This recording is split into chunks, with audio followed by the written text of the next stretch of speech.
Mas afinal, os achados da biópsia, eles são capazes de predizer o prognóstico na nefrite lúpica?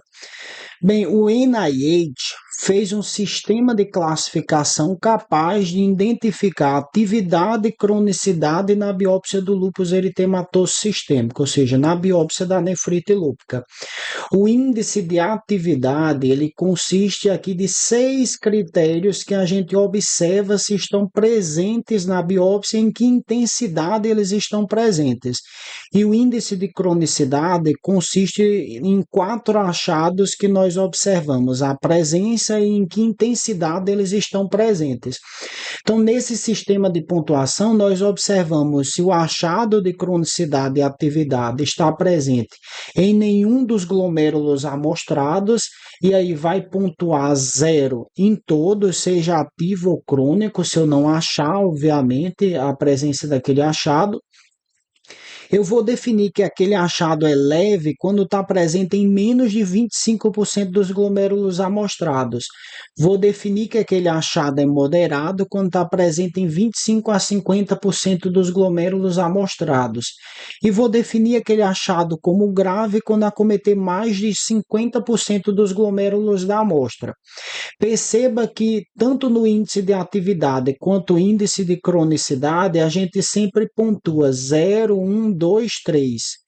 0 para nenhum, 1 para leve, 2 para moderado e 3 para grave, com exceção de 2 critérios que a gente observa para compor o índice de atividade, que são os crescentes celulares ou fibrocelulares e a necrose fibrinoide.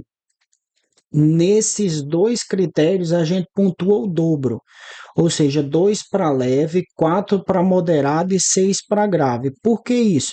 Porque são alterações que são caracterizadas por ser ativas, ou seja, que estão acontecendo naquele momento, e que também são ativas graves, ou seja, que estão relacionadas a pior prognóstico se não tratadas, mas se adequadamente tratadas com imunossupressão adequada, são plenamente reversíveis. Então, o que se caracteriza numa biópsia com um índice de atividade alta é uma inflamação grave, mas potencialmente irreversível.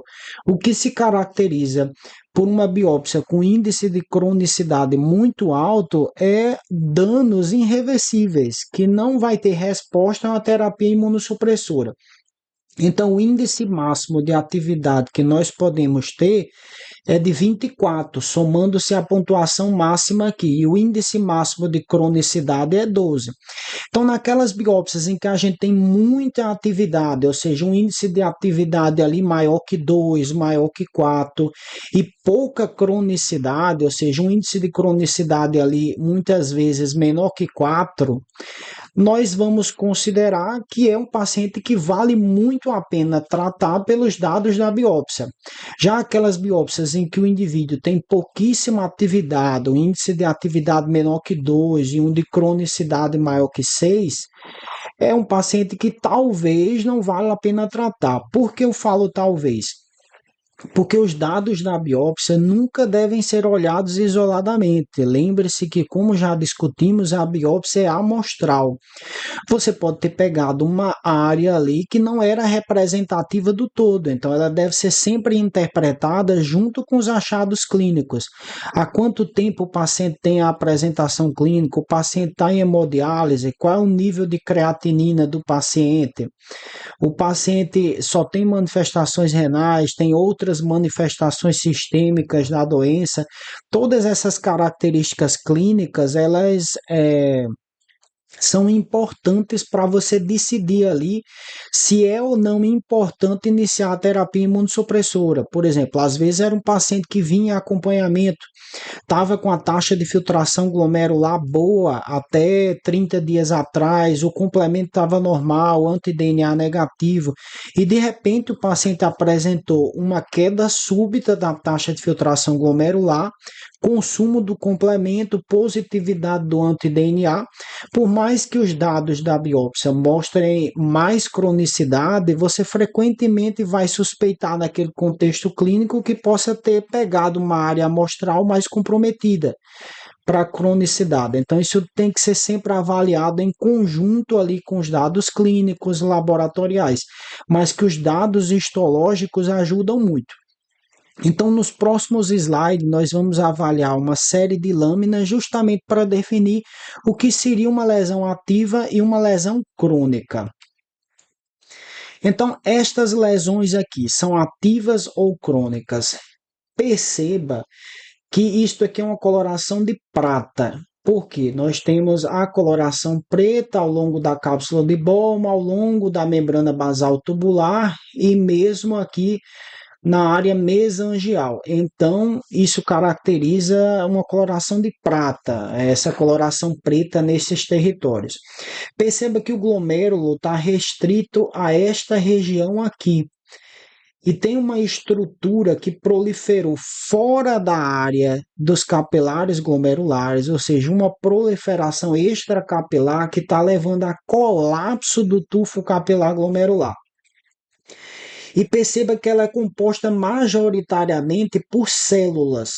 Então, isso não é nada mais do que uma proliferação extracapilar ou um crescente. O que é um crescente? O crescente não é nada mais do que proliferação dessa camada epitelial parietal da cápsula de Bowman, que é que compõe a estrutura ali da cápsula de Bowman, quando ela prolifera e forma duas ou mais camadas. Em pelo menos 10% da circunferência total aqui da cápsula de Bowman, a gente diz que esse paciente tem proliferação extracapilar positiva. E essa proliferação extracapilar, que também é chamada de crescente, crescente porque pode ter o formato de meia-lua, levando ali a colapso do glomérulo à medida que ele cresce. Ele pode ser classificado em celular, quando mais de 75% ali da circunferência dele é formado por fibrina, que representa a lesão ativa, e células. Ele pode ser fibrocelular, quando 25 a 75% da circunferência dele é formado por fibrina e célula. Ou ele pode ser fibroso, quando só menos de 25% é fibrina e célula. E a enorme maioria, mais de 75%, já é um crescente fibroso, ou seja, é uma cicatriz já de colágeno. Então, de uma maneira geral, o crescente fibroso ele é uma lesão crônica, né? Considerado irreversível. Já o crescente celular e fibrocelular, ele é uma lesão ativa grave, por isso que pontua dobrado lá no índice de atividade, como 2 ou como 4 ou como 6, dependendo do número de glomérulos que tiver essa alteração, mas ela é potencialmente reversível com um tratamento imunossupressor. Então aqui nós temos um crescente fibrocelular, acometendo aqui toda a circunferência da cápsula de Bowman, causando aqui colapso do capilar glomerular circunscrito nessa área com preto e marrom, mas é uma lesão que é predominantemente celular com alguma fibrina, então é uma lesão ainda ativa. Aqui neste glomérulo nós temos aqui uma área em que a arquitetura glomerular normal está desestruturada, desorganizada, como se tivesse uma destruição da arquitetura glomerular normal nesta área aqui, substituído por um material hialino, rosa claro. Isso daqui é uma área de necrose fibrinoide, segmentar, porque acometeu apenas um segmento do glomérulo. Então a gente chama isso de uma necrose fibrinoide segmentar com um pouco de hipercelularidade endocapilar, porque perceba que aqui as alças capilares estão abertas, né? Olha, nesses outros lóbulos glomerulares, aqui elas estão completamente ocluídas. Então aqui a gente tem uma hipercelularidade segmentar com uma necrose fibrinoide segmentar. Isso também é característico por uma lesão ativa e por ser grave, mas potencialmente reversível, ela vai contar dobrado, como 2, 4 e 6, dependendo do número de glomérulos que tem essa alteração no índice de atividade. E estas lesões, elas são ativas ou crônicas? Perceba que aqui o glomérulo ele tem obstrução ali de ocupação, né, de todos os capilares glomerulares por conteúdo celular. Eles estão completamente ocluídos por outras células. Então, aqui a gente tem uma hipercelularidade endocapilar global. E perceba que essas células são neutrófilos, porque veja que tem núcleos trilobulados, tá vendo? Núcleo em forma de bumerangue, núcleo em forma de bumerangue, núcleo em forma de bumerangue. Então, são células trilobuladas. Qual é a célula do sistema imune que é característico por núcleos que são segmentados em três partes ou três lóbulos?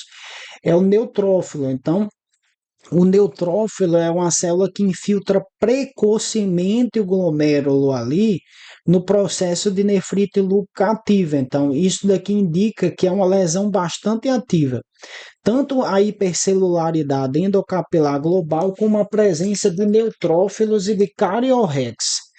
Então, de uma maneira geral, a gente vai contar esse tipo de lesão no sistema na pontuação do critério de atividade. E esta outra lâmina histológica aqui, nós observamos uma hipercelularidade endocapilar segmentar nesta área. Perceba que esta área de glomérulo é bastante ocupada por conteúdo celular, enquanto as demais não. Então, aqui nós também temos uma lesão ativa.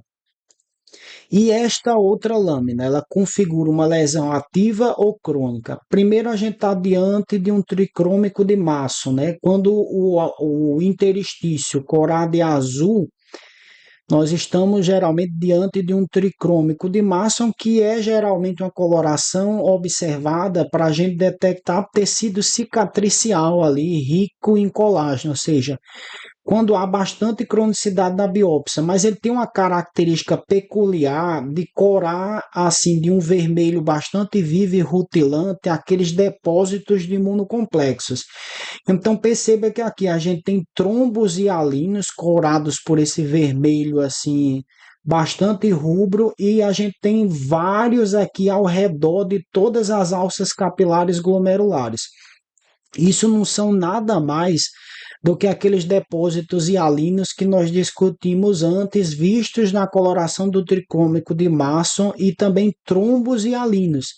Isso são imunocomplexos depositados no espaço subendotelial e até ocluindo os capilares glomerulares. Os imunocomplexos, eles são característicos de lúpus em atividade, principalmente quando nessa magnitude, afinal é eles que estão se depositando ali, ativando o complemento, recrutando células inflamatórias e iniciando todo o processo de lesão que é característico da nefrite lúpica ativa. Então, encontrar depósitos hialinos no glomérulo conta no índice de atividade, uma pontuação normal, 1, 2 ou 3. E nessa biópsia de PAS, né, ou seja, ácido periódico de Schiff, nós temos aqui uma área de esclerose segmentar. Perceba que uma determinada área do glomérulo ela se adere aqui à cápsula de Bowman, ou seja, tem um ponto de sinéquia, de aderência à cápsula de Bowman, inclusive oposto ao polo tubular, né? Aqui nós teríamos o polo vascular, que nós teríamos o polo vascular do glomérulo, por onde vai entrar as arteríolas aferente e eferente, e em seguida a capilarização do glomérulo. No polo oposto, que a gente chama de polo tubular, a gente encontra essa área de esclerose fazendo uma aderência focal à cápsula de Bowman. Isso normalmente na GEFS típica, a gente chamaria isso de GEFS tip lesion, né? Que é essa que tem a aderência no polo tubular. Aqui é uma área que a gente vai chamar de esclerose segmentar. Isso conta como cronicidade na biópsia, né? Então, isso aqui a gente consideraria como uma lesão de cronicidade. Essa lesão, ela é ativa ou crônica? Perceba que aqui nós temos a coloração de prata, por causa da coloração preta, ao longo da membrana basal tubular, ao longo da cápsula de Bowman. Essa coloração ligeiramente amarronzada do interstício preta ou amarronzada da área do mesanjo, ela é característica aí da coloração de prata. E perceba que aqui nós temos uma antiga proliferação extracapilar, mas que no momento está basicamente com pouco conteúdo celular. mais conteúdo fibroso.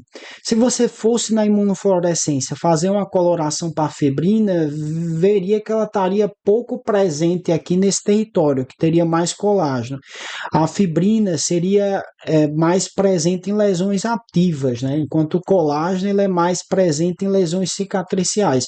Então, o que nós temos aqui é um crescente fibroso, ou seja, é uma lesão crônica e que contaria ali no índice de cronicidade.